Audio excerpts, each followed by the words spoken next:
Hello, my friends. Welcome, welcome, welcome. Welcome to Sonia's Real Estate Connection and Hot Topics, all things real estate on this channel. So glad that you could join in with me on today. And today I'm doing things a little bit differently. I'm doing something a little bit differently. So today I'm going to share a real estate news story with you that popped up on my email feed from the WREnews.com weekly e-newsletter. So the title of the story is 3 Investors Plead Guilty in Real Estate Fraud Scheme. So this is taken from the WREnews.com news story, and the article is dated August 2nd of 2024. So the news story starts out, quote, 3 real estate investors pleaded guilty for their roles in a multi-year conspiracy to fraudulently obtain a $74 million loan and a $45 million loan and to fraudulently acquire multi-family properties, end quote. So two of the conspirators, one a 72-year male from New York and the other a 29-year-old from New Jersey, they pled guilty to, quote, 1 count of conspiracy to commit wire fraud affecting a financial institution, end quote. And then the other conspirator, which is a 34-year-old male from New York, pled guilty to, quote, 1 count of conspiracy to commit wire fraud affecting a financial institution, end quote.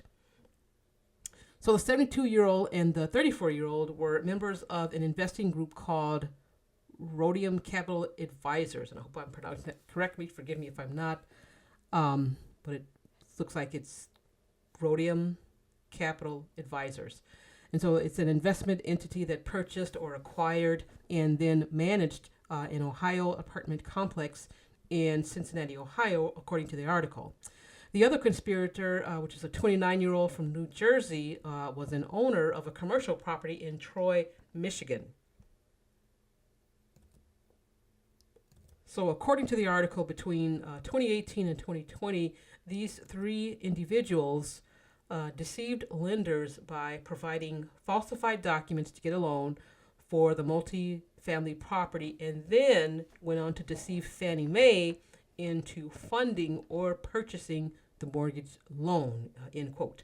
And so the article says that some of the fraudulent documents included, quote, purchase contract with an inflated purchase price, end quote. And so in March of 2019, they purchased the building in Ohio for $70 million, and then turned around with a, quote, stolen identity, end quote, to give the lender and to Fannie Mae, and provided them with a purchase sale contract of $95.85 million. So it looks like they did 2 closings. One, this was in Ohio, one for $70 million and another for $95.85 million, which the article says was the fraudulent sales price that was presented to the lenders based on false documents. And then Fannie Mae funded another loan of $74.25 million for the purchase of the Cincinnati, Ohio apartment complex. Then, fast forward to September of 2020, the 29-year-old investor from New Jersey, along with his co-conspirators, acquired a Troy Technology Park in Troy, Michigan for $42.7 million. But according to the article, they gave the lender and appraiser falsified documents and, quote, fraudulent letter of intent to purchase the property from another party for $68.8 million, end quote. So a few weeks later, a title company did 2 closings, one for $42 million, which was the true price according to the article, and another closing for $70 million, which they claim was the fraudulent price. Now, these 3 investors, again, pleaded guilty, and they're scheduled to be sentenced in December of this year, 2024. And then, according to the article, they face a maximum penalty of 5 years prison time for each person. Wow. So as I was reading this article, I was thinking to myself, wow, they actually closed twice. And so at first reading, it sounded like to me it sounded like wholesalers doing a double closing, right? For those of us that work in real estate, you know, especially investment real estate, whether it's residential or commercial investment properties, it sounded like a double closing. I mean, I get calls all the time from wholesalers. Even yesterday, I get calls all the time from wholesalers. I get calls, emails, text messages all the time from wholesalers because I have investment properties that are either for sale, they're on the market, they're listed, that have expired, whatever. And so, we're used to getting those calls. We get the calls all the time from wholesalers, and they usually they lowball you. They lowball the seller, they lowball the agent.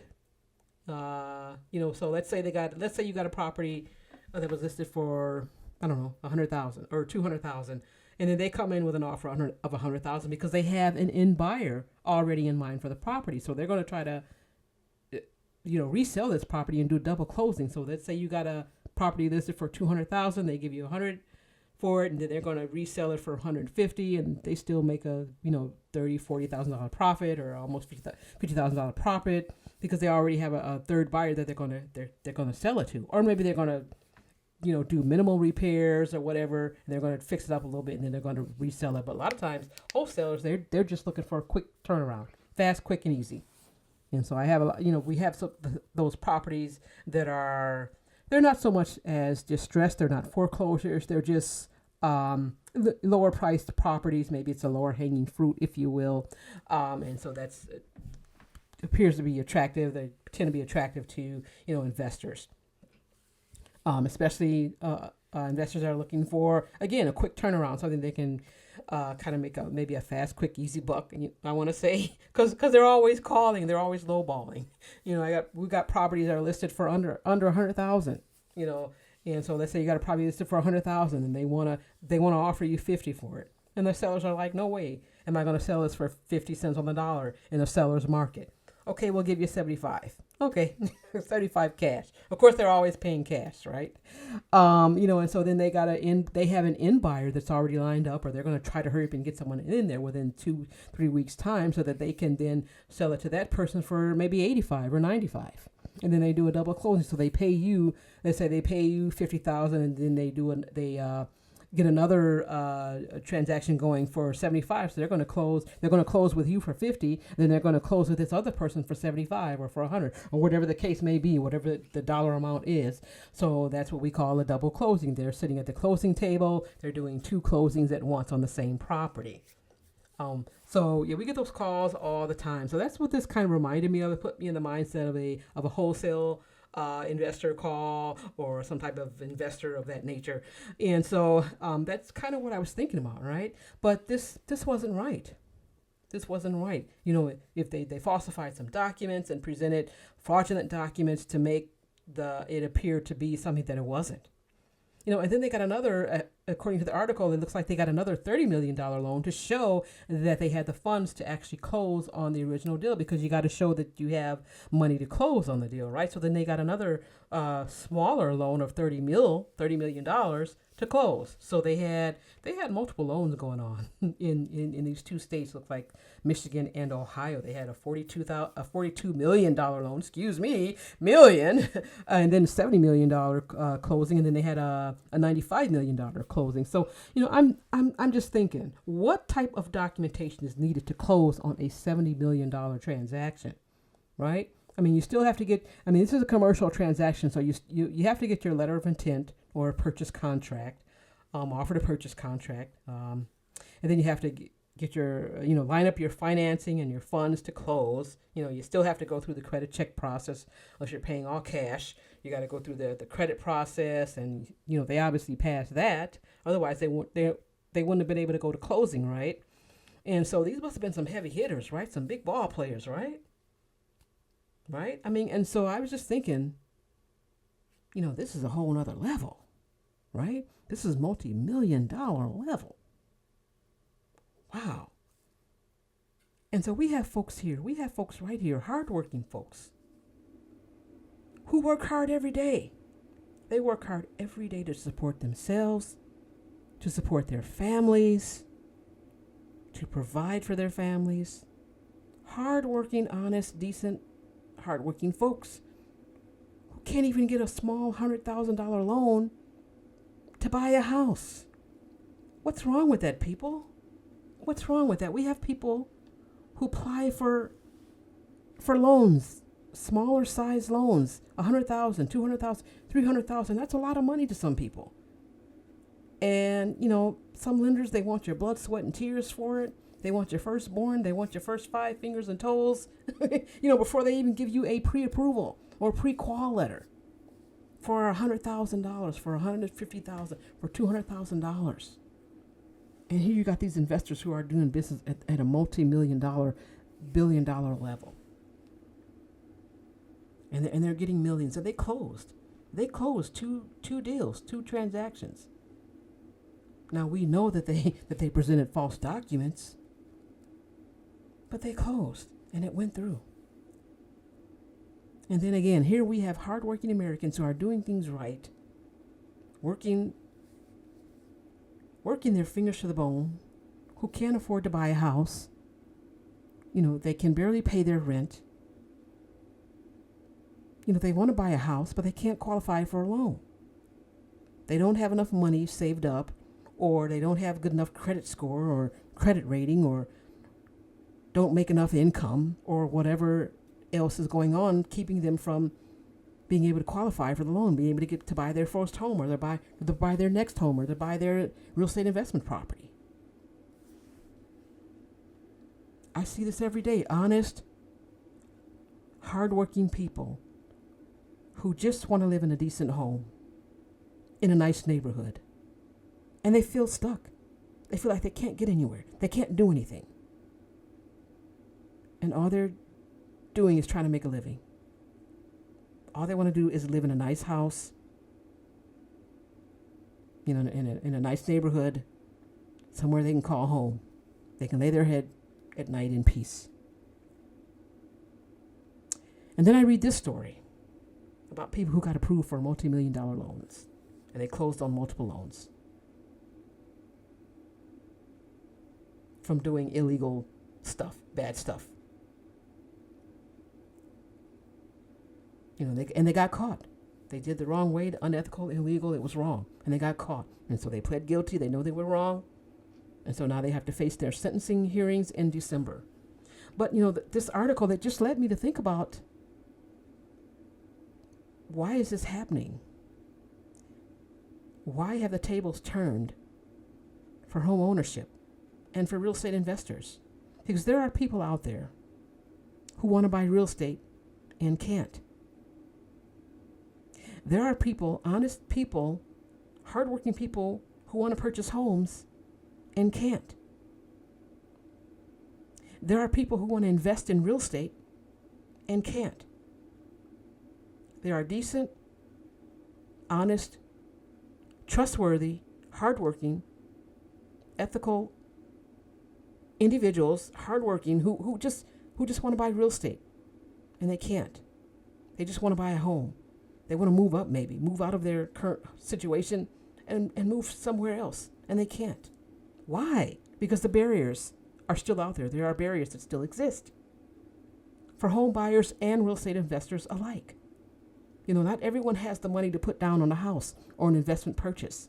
A lot of people want to get into the real estate investing, but the barriers still exist. And it doesn't matter how high or how low, they still exist. And so we need to turn the tables. We need to turn this around, put homes back into the hands of people. Not only for home ownership, but for responsible investors, for honest investors, for decent landlords, because there are some decent, good landlords out there. Not all landlords are bad. There are some decent property owners and property managers out there that want to do right, that do right, but are stuck and can't get to the next level. Why is that? When it comes down to it, folks, property owners and landlords, yes, they want their assets to be profitable for them. They want to make a profit, because it is a for-profit business. It's not a non-profit, it's for-profit. So they need for these real estate assets to be profitable. So they need to have positive income, positive revenue. Maybe there's someone who's trying to fund their retirement, Maybe they're trying to pay for kids' college funds, or maybe they have medical debt, student loan debt, other debt that are other things that they're trying to do. They're trying to build an empire, build a legacy for their family, something to leave behind for others to build and grow on, build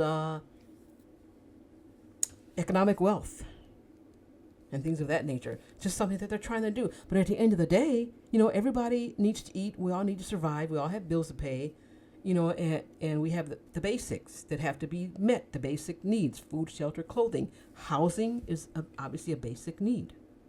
So, again, why is it that there are still barriers for some and not for others? There are people who are trying to buy a home and they can't. There are real estate investors who are trying to get into the game and they can't. Or maybe they're trying to level up and take their real estate game to another level without breaking any laws. They're trying to do it the right way. For some reason they can't. And then there's no barriers for others. Or it takes, maybe it takes a while for them to get caught. I don't know. So, how can we level the playing field so that, we can all get a piece of the pie, or that we can all live the way, we want to live? I don't know. How do we level up, folks? How do we turn the tables and make this a level playing field? Or can we? Is that even possible? These are just some of the questions that popped into my head after reading this article, and I just thought I would share it with you. So what say you, audience? What say you? Please feel free to drop a comment or share your thoughts or comments. I'd love to hear from you. Would love to hear your thoughts, comments, feedback, questions on this topic.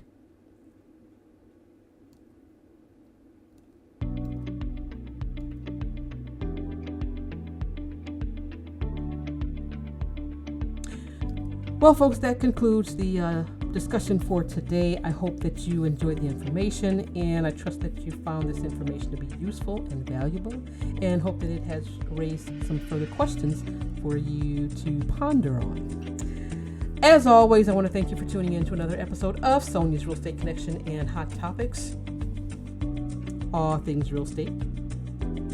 Thanks so much for tuning in and listening, and until we meet again, make it a great day. And may you always be safe, healthy, and be well. God bless.